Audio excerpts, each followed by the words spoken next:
Assalamualaikum warahmatullahi wabarakatuh. Waalaikumsalam warahmatullahi wabarakatuh. Alhamdulillahi rabbil alamin. Wassalatu wassalamu ala sayyidina Muhammadin al-amin wa ala alihi wa sahbihi at-tayyibin at-tahirin. Rabbi shrah li sadri wa yassir li amri wa thabbitni ala al-iman. Allahumma la sahla illa ma ja'altahu sahla وأنت يا حي يا قيوم تجعل الحزن إذا شئت سهلا. أما بعد، إلى أشرف النبيين محمد رسول الله صلى الله عليه وسلم وآله وذريته وأزواجه وأهل بيته الكرام، وإلى أرواح إخوانه من الأنبياء والمرسلين والصحابة والتابعين والأولياء الصالحين والعلماء العاملين والملائكة المقربين والمجاهدين في سبيل رب العالمين، وإلى المصنفين المخلصين، ونخص خصوصا إلى سلطان الأولياء الشيخ عبد القادر الجيلاني والإمام أحمد الرفاعي الكبير، وإلى مصنف هذا الكتاب عقيدة العوام، وإلى مصنف كتاب عقيدة العوام، وإلى أرواح المسلمين والمسلمات والمؤمنين والمؤمنات من مشارق الأرض إلى مغاربها برها وبحرها، خصوصا آبائنا وأمهاتنا وأجدادنا وجداتنا ومشايخنا ومشايخ مشايخنا وأساتذتنا وأساتذة أساتذتنا، ونخص خصوصا إلى شيخ مشايخنا شيخ محمد هاشم أشعل والشيخ عبد الوهاب حسب الله والشيخ بالصري شمسوري والشيخ عبد العزيز مشهوري والشيخ عبد المهيمن نور وسائر مشايخنا وأساتذتنا وسائر مشايخ ومؤسسي جمعية نهضة العلماء، وبنية التوفيق والتيسير وبنية قضاء جميع الحاجات والديون وبنية الشفاء والنصر على الأعداء وقبول الدعاء ونيل كل سول ورؤية الرسول وشفاعة الرسول ومرافقة الرسول في الآخرة ولرضاء الله. الفاتحة. أعوذ بالله من الشيطان الرجيم. بسم الله الرحمن الرحيم. الحمد لله رب العالمين الرحمن الرحيم مالك يوم الدين إياك نعبد وإياك نستعين اهدنا الصراط المستقيم صراط الذين أنعمت عليهم غير المغضوب عليهم ولا الضالين آمين. Bismillahirrahmanirrahim. Para pemirsa yang mudah-mudahan dirahmati oleh Allah Subhanahu wa taala, kita masih pada bait ke-30.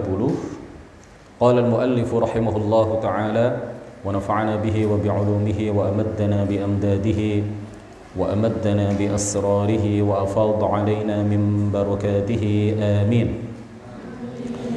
Nabiyyuna Muhammadun qad ursila lil 'alamin rahmatan wa fuddila.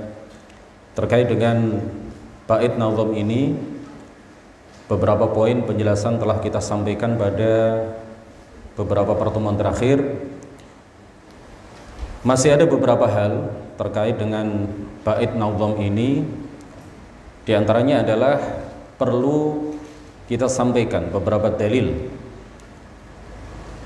bahwa Rasulullah Muhammad sallallahu alaihi wasallam adalah nabi yang paling utama, nabi yang paling mulia.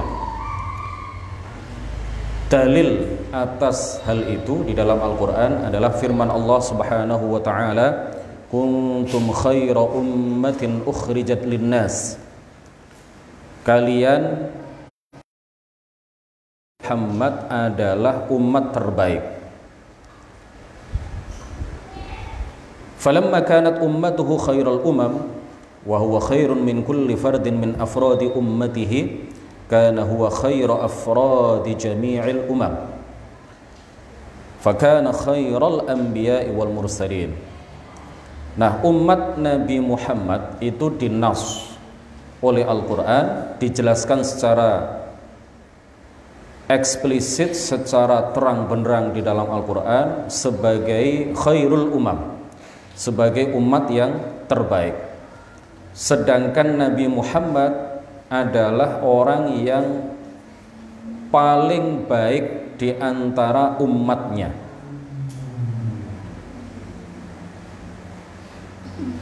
Oleh karena itu, beliau adalah khairu afradi jami'il umam, Beliau berarti adalah orang yang terbaik di antara seluruh individu yang ada di seluruh umat. Nah, oleh karena itu kesimpulannya beliau adalah khairul anbiya wal mursalin. Beliau adalah nabi yang paling utama, nabi yang paling baik, rasul yang paling utama, rasul yang paling baik dan paling tinggi derajatnya. Ini adalah dalil dari Al-Quran bahwa Rasulullah adalah makhluk yang paling mulia. Tidak hanya nabi yang paling mulia, rasul yang paling mulia. Dari hadis Rasulullah sallallahu alaihi wasallam menegaskan, "Ana sayyidu waladi Adam wala fakhr." Saya adalah pimpinan umat manusia, wala fakhr. Wala artinya saya menyampaikan hal itu tahaddutsan bi ni'mah, karena ingin menyampaikan nikmat yang Allah anugerahkan kepada saya, bukan karena sombong, bukan karena congkak, bukan karena tinggi hati saya menyampaikan itu, tetapi saya menyampaikan, kata Rasulullah, bahwa saya adalah pimpinan umat manusia.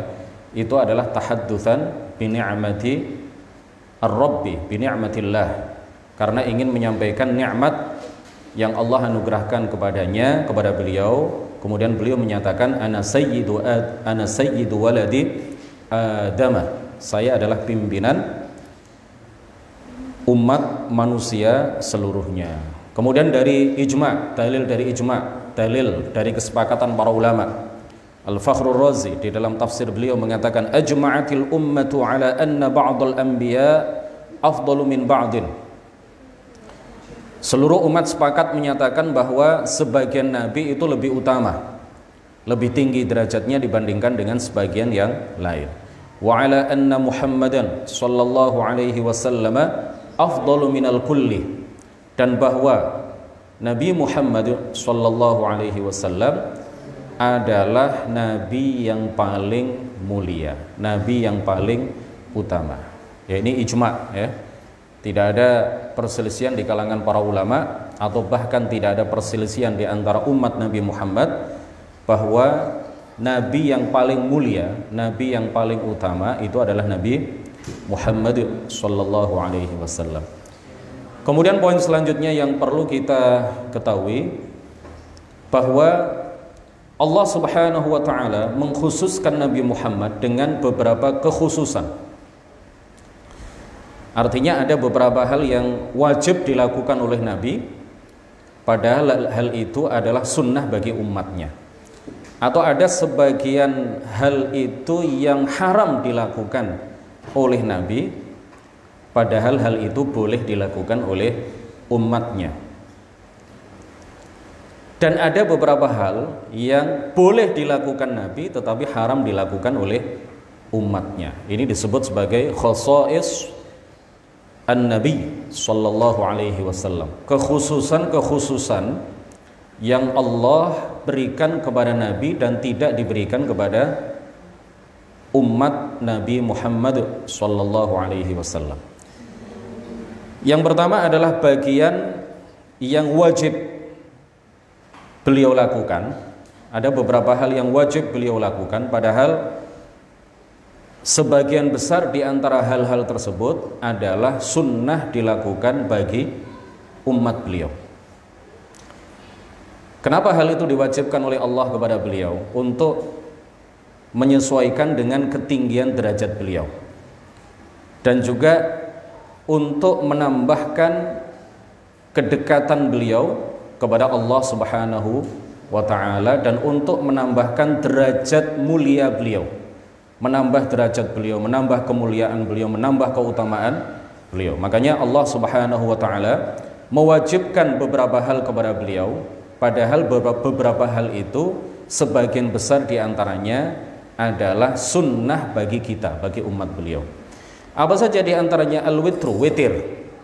Salat witir itu bagi Rasulullah wajib, tetapi bagi umatnya adalah sunnah.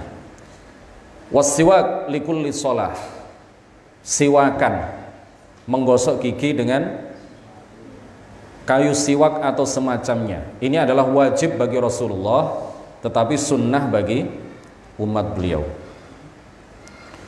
Kemudian wal udhiyah, kurban. Kurban, menyembelih binatang kurban. Ini wajib bagi beliau dan menurut pendapat yang kuat ini adalah sunnah bagi umatnya, kecuali kalau dinazarkan. Lalu hal lain adalah at-tahajjud, yaitu sholat malam, sholatul lail, sholat tahajud. Ini wajib bagi Rasulullah Sallallahu Alaihi Wasallam, tetapi sunnah bagi kita, bagi umat beliau. Kemudian sholat qobliyah subuh, wajib bagi Rasul, tetapi sunnah bagi kita. Seandainya diwajibkan bagi kita, alangkah beratnya ya. Alhamdulillah hal-hal yang kita sebutkan tadi itu tidak wajib kita lakukan, tetapi kalau seandainya kita lakukan maka pahalanya sangat besar. Ya, untung tidak diwajibkan. Seandainya hal-hal itu diwajibkan bagi kita, sungguh berat ya. Melaksanakan sholat yang 5 waktu saja agak berat bagi kita, apalagi kemudian ditambah dengan sholat witir misalkan. Seandainya itu wajib bagi kita, ditambah dengan sholat tahajud, wajib bagi kita. Ditambah misalkan ya, seandainya itu diwajibkan, kemudian ditambah lagi dengan apa? Sholat qobliyah subuh. Alangkah beratnya bagi kita.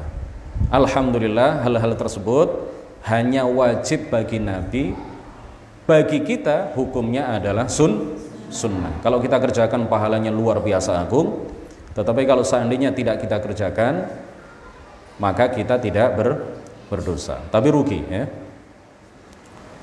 Wal wudu' likulli shalah. Kemudian yang wajib lagi atas Rasulullah adalah apa? Wudu' setiap kali sholat meskipun tidak batal.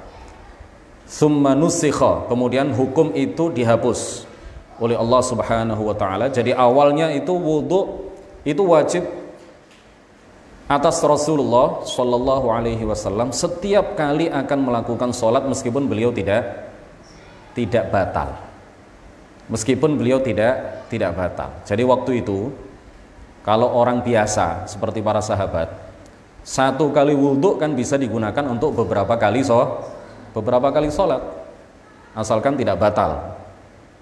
Ya, diantara satu sholat dengan sholat berikutnya, asalkan tidak batal, maka wudu yang dilakukan satu kali itu bisa digunakan untuk beberapa kali sholat. Tetapi hal itu tidak berlaku bagi Rasulullah.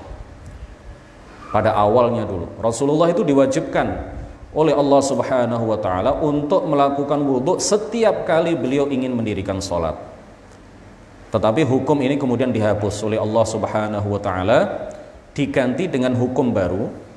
Tsumma nusikha bil wudu' kullama ahdatha fala yukallimu ahadan wa la yaruddu salamahu hatta yatawadda'a. Tsumma nusikha. Lalu hukum itu dihapus dengan hukum baru, yaitu apa? Wudu' setiap kali batal. Jadi awalnya sangat berat ya. Itu seandainya diterapkan bagi kita sangat berat, tapi Rasul enjoy saja karena beliau adalah orang yang luar biasa tinggi derajatnya ya. Pertama apa? Diwajibkan bagi beliau untuk berwudu setiap kali sholat. Lalu hukum itu dihapus dengan hukum baru yang menyatakan bahwa beliau diperintahkan, diwajibkan untuk melakukan wudu setiap kali batal, setiap kali berhadas. Ya, beliau kemudian tidak berbicara dengan seorang pun dan tidak menjawab salam siapapun sehingga kemudian beliau berwudu. Lalu hukum itu kemudian dihapus. Jadi dalam masalah wudu ini akhirnya apa? Rasulullah sama dengan kita, ya. Lalu yang kedua, ini adalah beberapa hal yang wajib bagi beliau, tetapi sebagian besarnya adalah sunnah bagi umat beliau, bagi kita sebagai umat Rasulullah Shallallahu Alaihi Wasallam. Kemudian bagian yang kedua adalah beberapa hal yang haram secara khusus bagi beliau, padahal hal-hal tersebut boleh dilakukan oleh kita sebagai umat beliau. Di antaranya apa? menerima sedekah itu haram bagi beliau. Menerima sedekah, baik sedekah wajib maupun sedekah sunnah, baik zakat maupun sedekah biasa, itu haram bagi beliau untuk menerima. Kemudian insya asy-syi'r, mengarang atau menyusun bait-bait syair, itu haram bagi beliau. Tetapi kalau mengutip bait-bait syair yang dikarang atau disusun oleh orang lain, itu tidak haram bagi beliau. Kalau kita kan boleh ya, kita boleh menyusun, asalkan kita mampu menyusun atau membuat ya, atau mengutip bait-bait syair. Itu boleh bagi kita, tetapi haram dilakukan oleh Rasulullah Shallallahu Alaihi Wasallam. Kemudian selanjutnya adalah haram bagi beliau untuk menikahi al-amah al-muslimah, menikahi budak perempuan yang muslimah. Haram bagi beliau untuk menikahi. Ya, kalau istimta boleh. Kalau istimta, apa istimta itu ya? Kalau melakukan akad nikah dengan seorang budak perempuan yang muslimah, itu bagi beliau diharamkan oleh Allah Subhanahu wa taala, tetapi dibolehkan bagi beliau untuk melakukan istimta.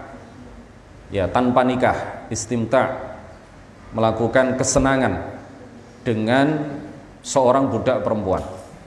Itu boleh bagi beliau, tetapi yang diharamkan adalah apa? Melangsungkan akad nikah dengan al-amah al-muslimah, dengan seorang budak perempuan yang muslimah. Nah, hal ini dibolehkan bagi umat beliau dengan beberapa syarat. Di antaranya apa? Khawatir berbuat zina. Jadi kalau orang biasa, bukan nabi, sahabat nabi, tabi'in, ya, ketika masih ada budak perempuan, boleh bagi seseorang untuk melangsungkan akad nikah dengan seorang budak perempuan dengan beberapa syarat. Di antaranya apa? Khauful anat, khaufuz zina. Kalau dikhawatirkan laki-laki yang melangsungkan akad nikah itu melakukan zina. Ya, kalau khawatir dirinya melakukan zina, kalau tidak menikah dengan seorang budak perempuan, maka boleh bagi dia untuk melangsungkan akad nikah dengan seorang budak perempuan. Sedangkan khawatir zina itu kan tidak berlaku bagi Nabi. Oleh karena itu haram bagi beliau, ya, Allah mengharamkan bagi beliau untuk menikah dengan atau melangsungkan akad nikah dengan seorang budak perempuan yang muslimah. Kemudian juga diharamkan bagi beliau untuk menikah dengan perempuan-perempuan ahlul kitab, al-kitabiyat, perempuan-perempuan ahlul kitab, walaupun mereka bukan budak, walaupun mereka adalah perempuan-perempuan yang merdeka, tidak boleh bagi beliau. Kalau bagi umatnya boleh dengan beberapa syarat, ya.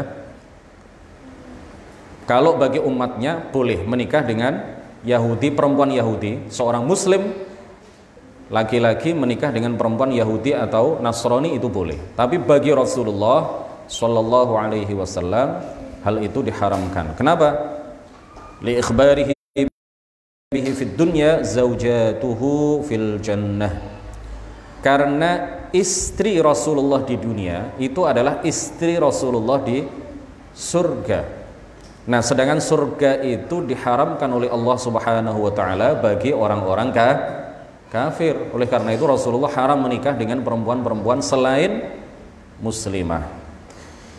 Kemudian bagian yang ketiga, beberapa hal yang dibolehkan bagi Rasulullah, khosais yang dibolehkan bagi Rasulullah tetapi tidak boleh kita lakukan. Di antaranya apa? Jawazul wisal fi shaum wa tahrimu dzalika ala ummatihi. Ya. Boleh bagi Rasulullah itu berpuasa 2 hari sekaligus, wisal, menyambung puasa, ya, 1 hari dengan hari berikutnya. Itu boleh bagi beliau, tetapi haram untuk kita lakukan. Jadi kita nggak boleh berpuasa 2 2 hari 2 malam, 3 hari 3 malam. Itu istilahnya adalah apa? Wisol. Istilahnya adalah wisol. Nggak boleh bagi kita. Jadi meskipun tidak nafsu makan ya pada malam hari, maka tidak boleh diniati untuk melakukan puasa. Puasa itu hanya mulai dari terbitnya fajar sampai terbenamnya matahari. Kalau malam tidak makan tidak apa-apa, tapi jangan diniatkan untuk berpuasa. Jadi nggak boleh, itu hanya khusus dibolehkan bagi Rasulullah Shallallahu Alaihi Wasallam. Kemudian diantara yang dibolehkan bagi beliau, yang ini merupakan kekhususan bagi beliau, adalah ikhtiar ma ahallahu Allahu lahu minal ghanimah min jariyatin wa ghairiha qabla al-qismah. Dibolehkan bagi beliau untuk memilih harta-harta rampasan perang yang halal bagi beliau sesuka hati beliau sebelum harta rampasan perang itu dibagikan kepada yang lain. Kemudian juga wat-tasarrufu fil anfal bima yarah. Kemudian melakukan tindakan tertentu bagi rampasan perang, harta rampasan perang. Itu boleh beliau melakukan tindakan-tindakan tertentu sesuai dengan apa yang beliau suka ya, sesuai dengan kehendak beliau, sesuai dengan keinginan beliau. Kemudian di antara hal yang dibolehkan bagi beliau, dan ini merupakan kekhususan bagi beliau, adalah apa? Qabulul hadiyah mutlaqan bi khilafi ghairihi minal hukam. Boleh bagi beliau untuk menerima hadiah secara mutlak. Boleh bagi beliau untuk menerima hadiah secara mutlak. Ya, dan hal ini tidak berlaku bagi para penguasa setelah beliau, bagi para hakim setelah beliau, bagi para penguasa setelah beliau, itu tidak boleh menerima hadiah secara mutlak ya. Tapi itu dibolehkan oleh Allah Subhanahu wa taala bagi beliau. Kemudian juga diantara kekhususan beliau adalah i'ta'u syakhsin minas sahabati makanan fil jannah biiznillah. Memberikan hak atau kabar gembira bagi beberapa orang sahabat untuk apa? Masuk ke dalam surga dengan izin Allah Subhanahu wa taala. Jadi beliau diberi kekhususan oleh Allah Subhanahu wa taala. Beliau memiliki hak untuk menentukan siapa-siapa di antara sahabatnya itu yang dijamin masuk ke dalam surga, dijamin surga, atau diberi kabar oleh beliau masuk ke dalam surga. Itu merupakan kekhususan yang Allah anugerahkan kepada beliau. Kemudian di antara kekhususan yang lain yang Allah anugerahkan kepada beliau adalah apa? Al-mukthu fil masjid junuban. Berdiam diri di masjid dalam keadaan junub. Itu bagi beliau boleh, bagi umatnya tidak boleh. Kemudian di antara kekhususan yang Allah anugerahkan kepada beliau juga adalah menikah dengan lebih dari 4 perempuan sampai tidak ada batasnya. Itu bagi Rasulullah boleh, bagi umatnya dibatasi maksimal hanya 4. Dibatasi maksimal hanya 4. Kecuali kalau yang satu menikah dengan 4, kemudian yang satu mati lalu menikah lagi. Yang kelima boleh ya. Pokoknya dalam satu waktu itu tidak boleh poligami dengan lebih dari 4 orang istri. Tapi kalau Rasulullah boleh sampai nggak ada batasnya, bi ghairi hasrin, tanpa batasan ya, dengan 9 dan lebih dari itu. Begitu juga para nabi sebelum beliau ya, tidak ada batasan minimal berapa. Kenapa? Li'annahu la yukhsha 'alaihim an yadhlimu wahidatan minhunna. Karena tidak dikhawatirkan bagi seorang nabi kalau menikah lebih dari 4 itu untuk tidak dikhawatirkan mereka berbuat zalim kepada para istri-istri beliau. Kemudian juga di antara kekhususan yang Allah anugerahkan kepada beliau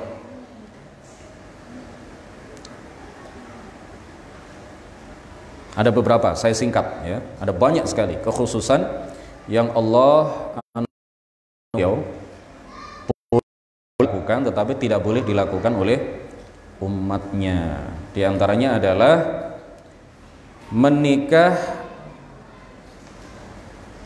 menikahi seorang perempuan, ya, mempoligami antara seorang perempuan dengan saudara perempuannya. Menurut satu pendapat. Ya, ini ada khilaf di kalangan para ulama, tetapi menurut satu pendapat hal itu boleh bagi beliau, tetapi bagi umat beliau jelas tidak boleh. Kalau sudah menikah dengan seorang perempuan, maka tidak boleh menikah dengan saudara perempuannya dalam satu waktu. Mempoligami di antara keduanya tidak boleh, kecuali kalau yang pertama meninggal kemudian menikahi adiknya atau menikahi kakaknya boleh. Tetapi kalau menikahi keduanya langsung dalam satu waktu, maka tidak boleh. Atau perempuan dengan bibiknya, ya, dengan saudara perempuan ayahnya atau saudara perempuan ibunya, mempoligami. Bagi umatnya tidak boleh, tapi bagi Rasulullah hal itu dibolehkan. Ini merupakan kekhususan yang Allah anugerahkan kepada beliau, kepada Rasulullah sallallahu alaihi wasallam. Wa kadzal jam'u baina imra'atin wa ibnatiha. Begitu juga menggabungkan, mempoligami antara seorang perempuan dengan anaknya. Nah, itu boleh. Ya, tetapi ini juga ada khilaf di kalangan para ulama. Tetapi menurut satu pendapat hal itu dibolehkan bagi Rasulullah sallallahu alaihi wasallam, tetapi jelas hal itu tidak boleh dilakukan oleh umatnya. Kemudian beliau juga diberi oleh Allah Subhanahu wa taala banyak sekali kekhususan yang lain. Ya, banyak sekali kekhususan yang lain. Insyaallah ini akan kita kaji dan pembahasannya pada besok malam. Ya, sedikit. Mudah-mudahan semakin menambah kecintaan kita kepada baginda alaihi wasallam.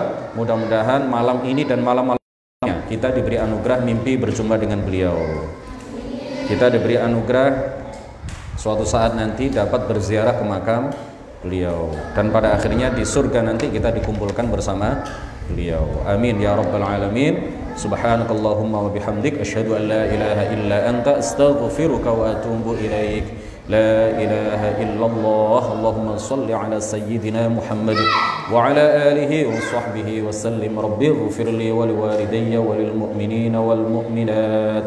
Rabbi fanfa'na bi barakatihim wa inal husna bi hurmatihim wa amitna fi tariqatihim wa mu'afatihim minal fitani. Assalamualaikum warahmatullahi wabarakatuh.